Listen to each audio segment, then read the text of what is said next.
Pour vous donner un exemple, pour ceux qui ne sont pas dans notre métier, on nous obligerait, je dis bien obligé, je reste au conditionnel, parce que rien n'est encore figé, à supprimer tout ce qui est secondaire dans une chambre. C'est-à-dire qu'en gros, tout ce qui est oreiller supplémentaire ou des choses de ce type-là qu'on ne pourrait pas désinfecter, on nous demanderait de les enlever. Moi, je pense que c'est une absurdité totale. Il ne faut pas qu'on laisse des nids à saloperie, ça c'est une évidence. Les bouquins, on peut les supprimer, j'ai pas de problème là-dessus. Mais moi, en tout cas, je n'irai pas aseptiser mon établissement parce que je pense que c'est contre-productif et qu'à un moment donné, il faut aussi continuer à avancer avec quelques petites convictions. Nathalie, là-dessus, je peux te redonner la parole. Est-ce que c'est une conviction que tu partages aussi? Et comment tu gères cette problématique d'hygiène, de désinfection et toutes ces peurs que peuvent avoir les clients et aussi ces contraintes que peut imposer l'État? Alors jusqu'à l'oreiller, décoratif, j'étais d'accord avec Loïc. Donc on a aussi, établi une charte, qu'on a logotée et cetera. On a fait un document qui était, on va dire, convivial, joli, où on explique, comment, se passe l'accueil, comment, se passe le nettoyage de la chambre et comment peuvent se passer les repas.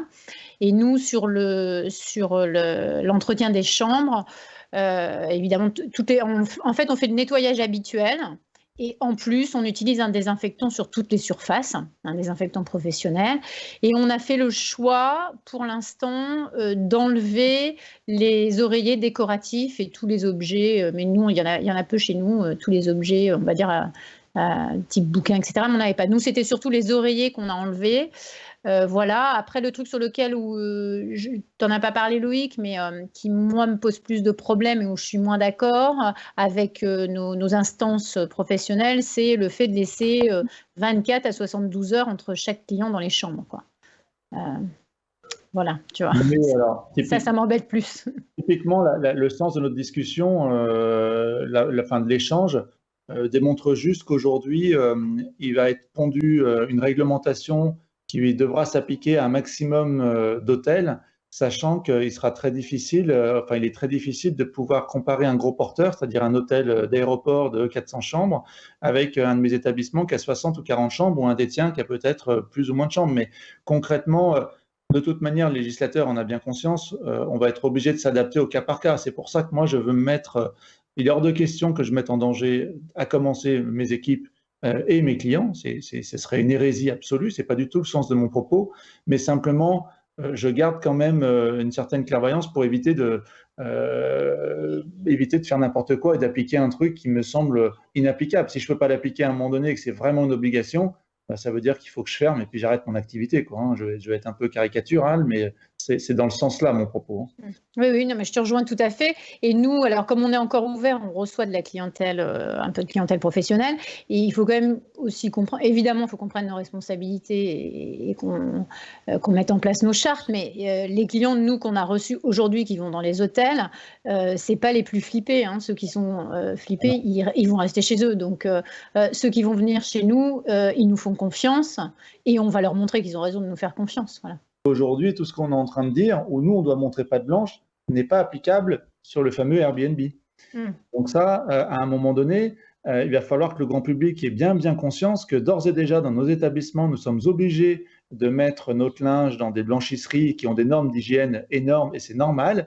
Personne ne se pose la question de savoir comment dans le Airbnb, je ne parle pas du petit Airbnb où le mec partage sa chambre, hein, je parle de ceux qui en font du business.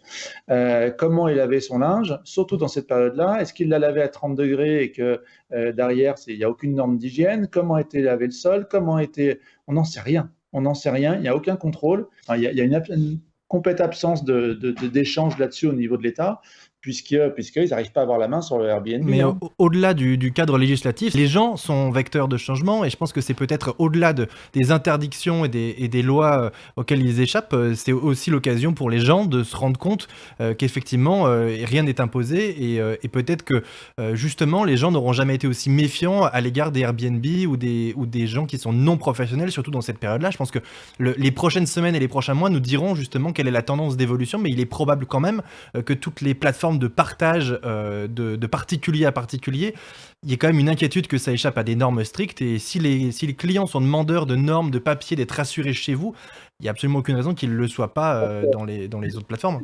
Je suis d'accord, sauf que Airbnb ne néglige pas deux choses.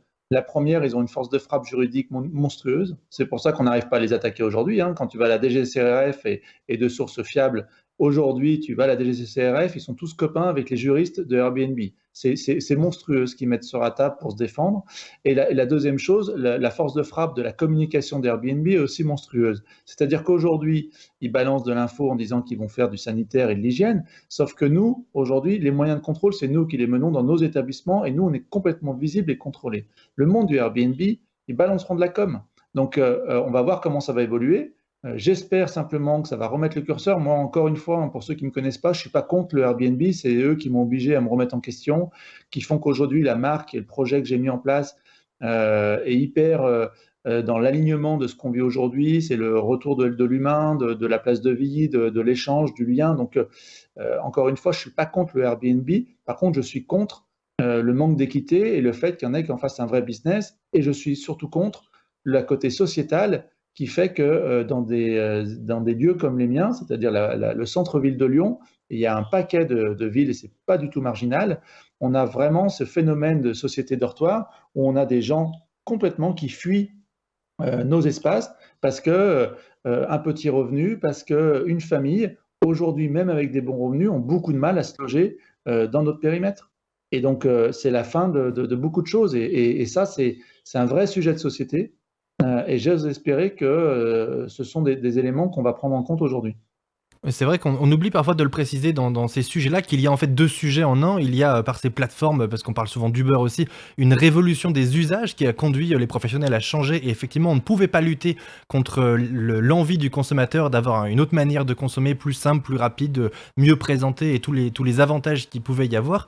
Et il y a aussi une inégalité législative qui est souvent le vrai débat. Et en général, comme on mélange les deux, on se retrouve à avoir des gens qui sont pour et contre, mais qui en fait ne parlent pas de la même chose.